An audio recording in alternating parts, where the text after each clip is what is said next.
అక్షతలు కూడా ఇచ్చేపై అక్షతలు ఇచ్చేద్దాం. పసుపు కుంకుమాలు దగ్గర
పొడి సామాన్లు పొడి మాత్రం ఒకసారి పక్క తప్పుకోవాలి.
తొందరగా తప్ప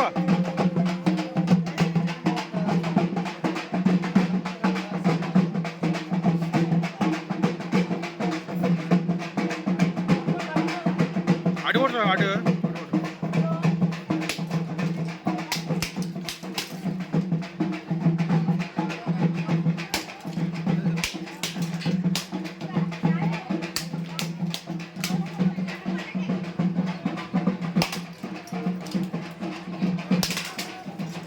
సాగు అటు ఇటు కాదు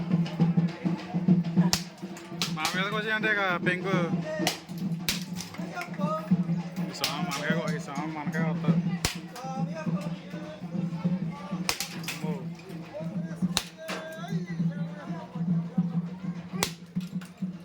చాలా పగల కొట్టినాడు.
ఎక్కడ ఉన్నారా మీరు? ఏమో మరి.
జ్యోతి స్వరూపుడే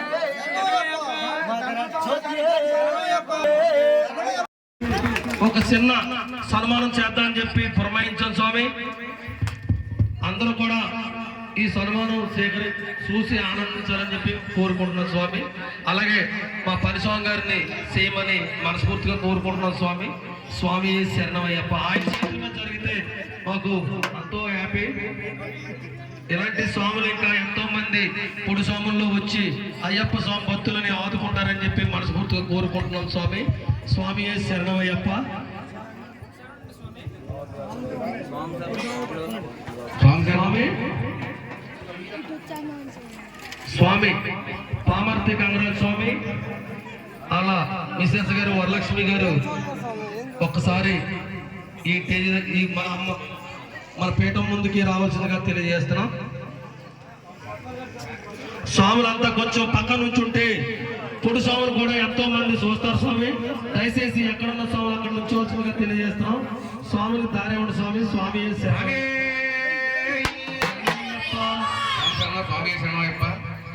స్వామి మన చాదరాసుకుంట గ్రామ కాపురస్తులు పామర్తి గంగరాజ స్వామి గారు ఈ యొక్క అయ్యప్ప స్వాములకి భిక్షని ఏర్పాటు చేయడం చాలా ఆనందంగా ఉంది స్వామి. ఎందుకంటే ఆ స్వామి ఒక రకంగా మన సనాతన ధర్మాన్ని, మన హిందూ ధర్మాన్ని కూడా కాపాడి ఆ యొక్క హిందూ ధర్మం పెరిగేందుకు చాలా సహాయం చేశాడు స్వామి. దానికి స్వాములు అందరి తరఫున, అయ్యప్ప పీఠం తరఫున నేను కృతజ్ఞత చెప్తున్నాను స్వామి. ఎందుకంటే స్వాములు అందరూ దీక్ష తీసుకున్న రోజునే మనం రోజుకు ఒక ఇంటి దగ్గర చేద్దామనో, లేకపోతే ఒక రోజు క్యాంటీన్ ఏర్పాటు చేసుకుందామనో ఏదో ఒకటి నిర్ణయం చేసుకుంటారు. అయినా సరే స్వామి మీరు ఎవరో కాదు, నేను భిక్ష పెడతా అని ఈ స్వామి వచ్చినట్లుగా ప్రతి గ్రామంలోనూ ఒక 4-5 అయ్యప్ప ఒక ట్రస్ట్గా ఏర్పడి ఆ 40 రోజులు మన ఊళ్ళో స్వాములకే కాదు, పక్క ఊళ్ళో కూడా ఎవరన్నా కొంతమంది స్వాములు భిక్షకి అంటే మామూలుగా భోజనానికి ఇబ్బంది పడేవాళ్ళు భగవంతుడి దేవులు ఈ రోజు ఎవరు లేరు స్వామి. కానీ ఏంటంటే ఈ అయ్యప్ప దీక్ష నియమాలతో భిక్ష చేయడానికి కొంతమంది ఇబ్బంది పడుతున్నారు స్వాములు. ఎలాగంటే స్వామి ఇంటి దగ్గర ఆడవాళ్ళకి అనారోగ్యంగా కుదరకో, లేకపోతే కనుక వాళ్ళు వ్యవసాయ పనులకు వెళ్ళిపోవటం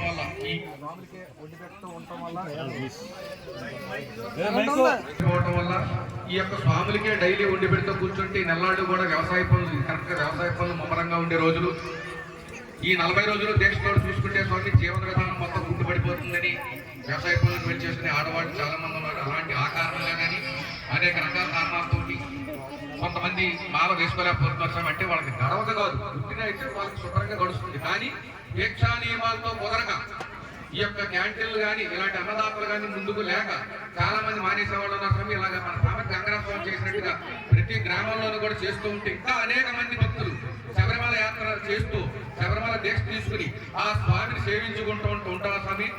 స్వాములు మాల వేసుకుంటాం అనేది ఆ స్వాముల కుటుంబానికే కాదు స్వామి. ఈ 40 రోజులు గ్రామంలో ఆ శరణఘోష వినపడటం వల్ల చూసిన కనులు పండుగ, విన్న చెవులు పండుగ అన్న రీతిగా ఉంటుంది కాబట్టి స్వామి అందరికీ మంచిదే స్వామి. స్వామి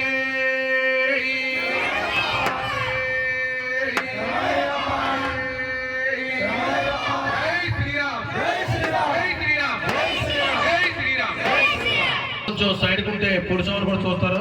దయచేసి కొద్దిగా ఈ వెనకాల ఉన్న స్వాములు రామస్వామి కొద్ది మన కొద్దిగా ఉంటే వెనకాల ఉన్న మాత్రం కూడా చూస్తారు. స్వామి స్వామి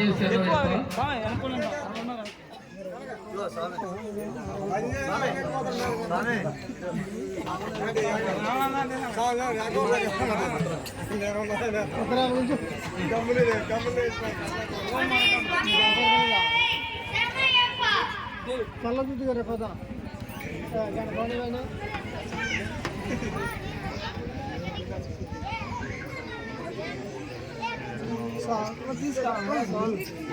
నీ ఎక్కడ పని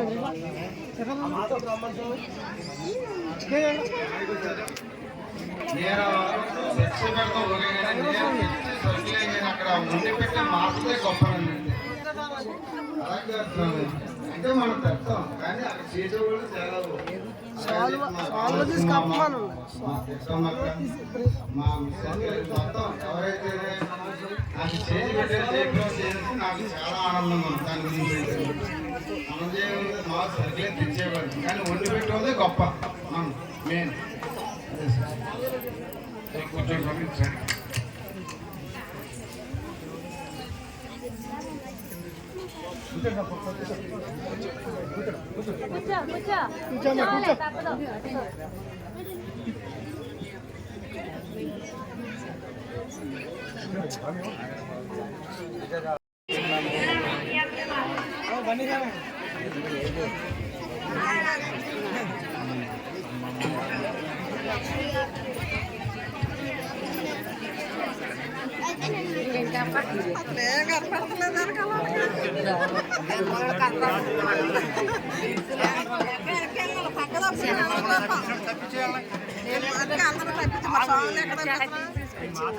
సరే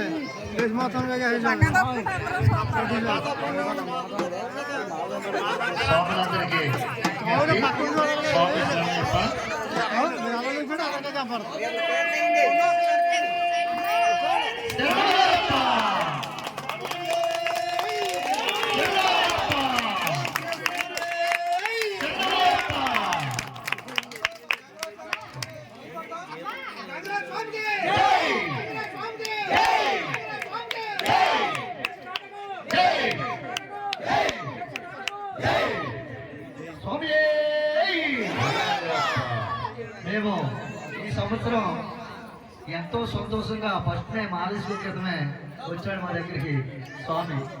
అన్ని స్వామి సంవత్సరం అంతా నేను భిక్ష పెట్టుకోవాలనుకుంటున్నాను మన ఇంటికాడ, ఏం చేద్దామని అడిగాడు. స్వామి అది నీ ఇష్టం అంటే మా అమ్మమాత అంటే మా తల్లి పెద్ద తల్లి అనమాట. ఈ తల్లి దగ్గరికి వచ్చాను. చిన్న తమ్ముడు అంటాడు, ఏంటమ్మా మరి ఏం చేద్దామంటే ఆ తమ్ముడు అంటున్నాడు, నేను నాకు కూడా ఉన్న మనసులోను ఈ కుటుంబం అంతా ఈ సంవత్సరం మేము స్వాములందరికీ భిక్ష పెట్టుకోవాలని అనిపించింది. మేమందరం భిక్ష పెట్టుకోవాలి మా ఇంటికాడ. ఏ ఒక్కరోజు సరే మీరు ఎవరైనా పెట్టినా పెట్టకపోయినా మీకు పెట్టుకోవాలంటే పెట్టుకోండి, లేదా 41 రోజు కూడా నా ఇంటికాడ మీరు భిక్ష చేయాలని చెప్పి మా అమ్మ అంతా గట్టిగా పట్టుబట్టింది. సర్లమ్మ ఎవరింటికాడ లేకపోయినప్పుడు ఎవరింటికాడ ఉంటేనే వెళ్తాము, ఎవరింటికాడ లేకపోయినప్పుడు అక్కడికే వస్తామని చెప్పాము. మొన్న ఒకసారి ఇలాగే కొన్ని సందర్భాల వల్ల తేడా వచ్చింది. మరి మా మాకు ఎలా తెలిసిందో, స్వామి మీరు భిక్షకి ఇబ్బంది పడుతున్నారో తెలిసింది, మీరు మట్టికి అలాంటి ఇబ్బంది పడక్కర్లేదు, మళ్ళీ నేను వండి పెడతాను అని చెప్పేసి మళ్ళీ అంతే. లేదమ్మా స్వామి కూడా ఓ రోజునేమో అల్పాహారం జరుగుతుంది, ఓ రోజు భిక్ష జరుగుతుంది, మొత్తం మీద రోడ్లు లేకుండా వెళ్ళిపోతుందని చెప్పేసి అన్నాం. అలాగే మా తమ్ముడు స్వామికి, మా మగం స్వామికి, మా తమ్ముడు మా బ్రదర్స్ అందరికి కూడా అయ్యప్ప స్వామి అండగా ఉండి భోగభాగ్యాలు, ధనధాన్యాలు, సిరి సంపదల్లో అలాంటి ఇంకెన్నో బిడిగిలు కట్టుకుని మా స్వామి ఇంకా డెవలప్మెంట్ కావాలని చెప్పి నేను ఎంతో మనస్ఫూర్తిగా కోరుకుంటున్నాను. స్వామి